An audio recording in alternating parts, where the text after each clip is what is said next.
Kaixo, ongi etorria. Prisma honen garapen laua egiterakoan, atako zegu goiko azalera eta beko azalera, eta alboan 6 aurpegi. Orduan, datua jartzerakoan, badakigu prismaren altura 8 cm dela. Eta ematen diguten datu bakarra da hexagonoaren aldea 12 cm-koa dela. Orain, ditugun datuak jarri ondoren, egin behar duguna da formula jarri. Hexagonoaren formula izaten da beste poligono erregularren formula berdina, ezta? Izango da, perimetroa bider apotema, zati bi. Eta albokoarena izango da oina bider altuera. Bi formulak jarri ondoren, orain ikusi behar dugu zer falta zegun. Perimetroa jakin dezakegu? Bai. Buelta osoa da 12 aldiz, ezta? Eta apotema hori da falta zeguna. Orduan, apotema ateratzeko Pitagorasa erabili beharko dugu, triangelu bat sortu behar dugu. Orduan, egin dezakegu horrela, hemen erditik, ontatik, horrea. Eta hemen atatzegu, 90 graduko triangelu bat. Bere datuak badakizkigu, goazen ikustea. Bakiko mendikonea zema den, ezta? 12 da. Zema da hemendikonea? Hexagonoetan berdina izaten da. 12. Hexagonoetan bakarrik. Bali bada pentagonoa edo beste poligono erregular bat, ez da horri, eman beharko dizkigute bi datuak, aldea eta erradioa. Orduan, ateratzen dut, triangelua eta jarriko dut. Zenbat hori aldearen erdia, 6. Eta zenbat da hortik horrea, esan dugu dela, 12. Aldearen berdina delako. Orduan, hau zer da, horren ditzen dugu, apotema. Oda behar duguna. Zein da hirutan luzena? 12 hau, ezta? Ze apotema beti motzagoa da.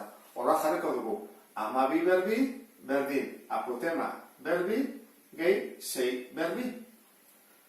Kalkuluak eginez, 154 berdin, apotema berbi, gehi 36, batutzen edena bersalera kentzen, beraz, 154 ken 36 berdin, apotema berbi, eta bera, 108 berdin, apotema.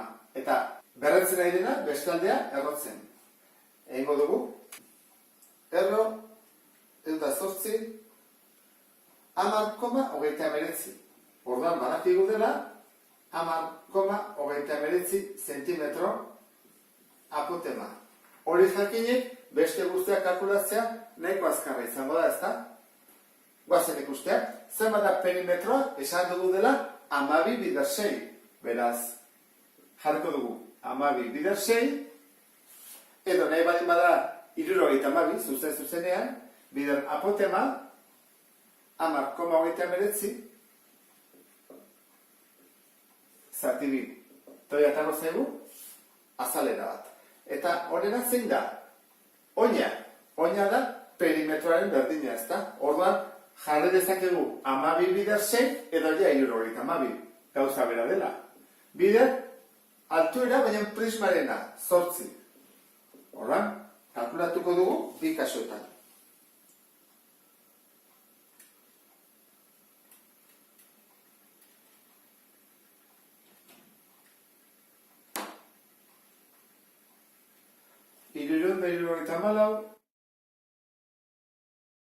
Eta bestea 576 zentimetro karratuak. Azalda, totala edo osoa. Nola egingo genuke? Horrelako bi ditugunez, egin beharko dugu bi bider oina. Gehi, albokoa, 576. Orduan, azalera osoa, 1324,08 zentimetro karratu. Eta hau izango litzake prisma honen azalera osoa. Zilindro honen garapen laua hau izango litzake eta datuak jartzea falta zaigu. Badakigu zilindro honen altuera, ezta? 52. Eta badakigu bere erradioa? Bai, diametroaren erdia. 30 erdia, 15. Horran erradioa, 15. Datua jarri ondoren, goazen orain, formula jartzea. Zirkuluaren formula zein da? Azalera, oinarena, berdin. Pi, R, berbi. Erradioa badakigu? Bai. Horraingo duguna da.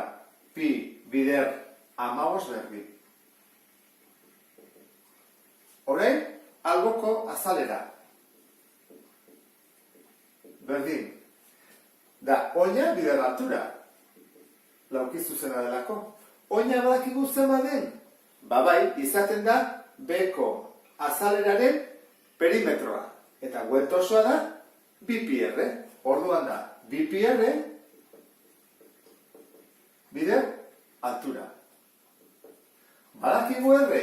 Bai. Badakigu altura? Bai. Orduan hemen ez dugu Pitagoras erabili behar eta beste formularik. Ze, behar ditugun datu guztiak baditugu. Jarriko dut orduan, Albokoa, berdin, bi bider pi, bider R 15 da, eta altura, hemen 42. Horren egin behar duguna da, kalkuladora erabili behar den bezala.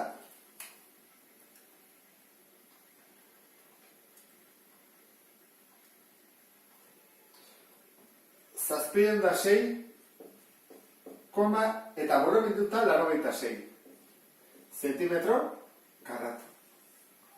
Eta albokoa, bi,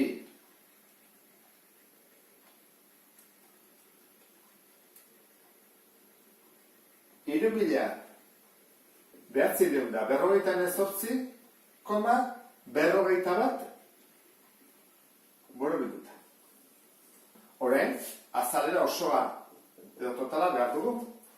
Zenbat azalera ditugu batutzeko? 3, 1, 2 eta erdikoa. Orduan, horrelako 2, beraz, horrelako 2 bider 706,86 gehi alboko bat, osoa. 3.948,41. Eta hori, izango da.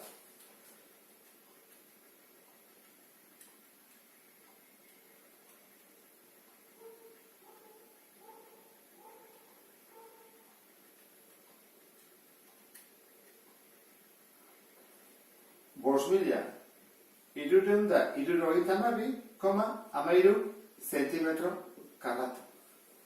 Eta, honekin bukatzen ditugu bi ariketak.